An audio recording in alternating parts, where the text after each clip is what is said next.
त्या टायमाला. म्हणजे हे खरंय, हे खरंय. सगळे सोयीची अंमलबजावणी लहान विषय नाही. आपण जरा निवेदन करू, गडबड नको. आपल्याला जर पोलिसांनी मुंबईत जाताना हाणलं,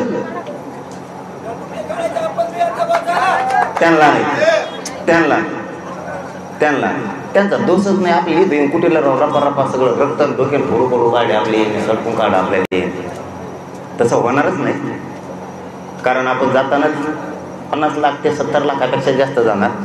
म्हणजे ह्यावेळेस 2 कोटी मराठी आत घुसणार आहेत बिना निवेदनाचे, निवेदन सोडून. मग त्यावेळेस आपल्या जर पोलिसांनी हाणलं तर आपण पोलिसाला असं बोट सुद्धा नाही लावायचं. मंत्री धरून हाणायचे, मंत्र्याच्या पोर, आमदाराच्या पोर, ते धरून हाणायचे. यांना हाणायचं. पोलिसांना आपल्याला हाणलं का पोलिसाला म्हणायचं राम राम, आणि यांना धरायचं हाणायचं, यांना सोडायचं नाही. आणि जर त्यांनी आपल्याला आपली मुंबई म्हणून आपल्याला जगू दिलं, ही धमकी नाही. आपण जसं करतो तसं करीत असतो. मग बोललो तसं आमची मुंबई आम्हाला येऊ दे, बसून दे, खाऊन दे, पिऊन दे, बघून दे ना. कंपन्या बघून दे, रेल्वे बघून दे, इमान कसं उडतं ते बघून दे, मंत्री कोणत्या खात्यावर झोपतो ते बघून दे, कसं आवडत ते आम्हाला बघून दे. आम्हाला घर नाही बघून द्यायचं मंत्र्याचे कसे असते. तुम्ही कोणत्या ताटात खाता, आमच्या सारख्याच खाता, काही वेगळं ताट असतं तुमचं, असं कसं आम्हाला बघून नाही का.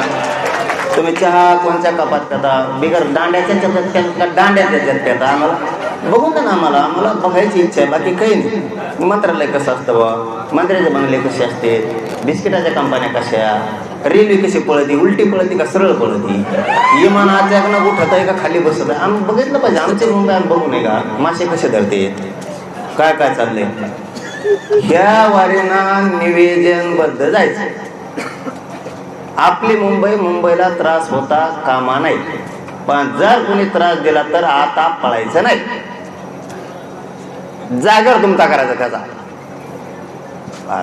मराठ्यांना इथून आता लय सहन केलं, 2.5 वर्ष, थोडं नाही, 2.5 वर्ष कोणाला बोट लावायचं नाही. आता आपण इथून पुढं आता वळवळ केली की दुमताकडे जायचं आता, बस आता.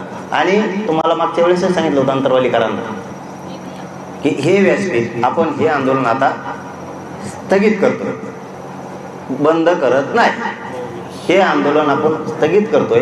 हे आंदोलनाचं हे सगळं व्यासपीठ ते उचलून त्या मंडळामध्ये, सांस्कृतिक मंडळात ठेवा. तुम्हाला इथं ते सभामंडप करायचं.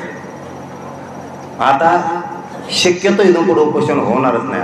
आता समोरासमोरच लढायची तयारी ठेवायची आता यांची.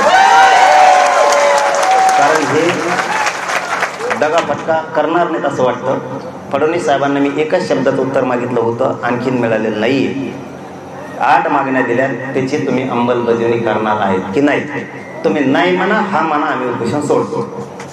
तुम्ही फक्त मराठ्यांशी गद्दारी बेमानी करतायत का एवढंच आम्हाला बघायचंय, काहीच बघायचं नाही. बोललो का काही? 3 महिने झाले एक शब्द बोललो नाही फडणवीस साहेबांना, एक शब्द. आणि बोलणार बी नाही, हे आंदोलन होतं बोलणार बी नाही म्हणलं. पण याच्यानंतर मला माझ्या समाजाशी बोलावं लागणार आहे, मला सांगावं लागणार आहे. तुम्ही जर मराठ्यांच्या मागण्याची अंमलबजावणी नाही केली, जर बेमानी केली, तर मी ओरिजिनल मराठ्याचा पिल्लू आहे. मी सुखाचं तुम्हाला चढून देणार नाही. माझ्यासाठी अंतिम माझा देव माझा समाज आहे, माझ्या समाजाचे लेकर आहेत बाबा. हा तुम्ही माझ्या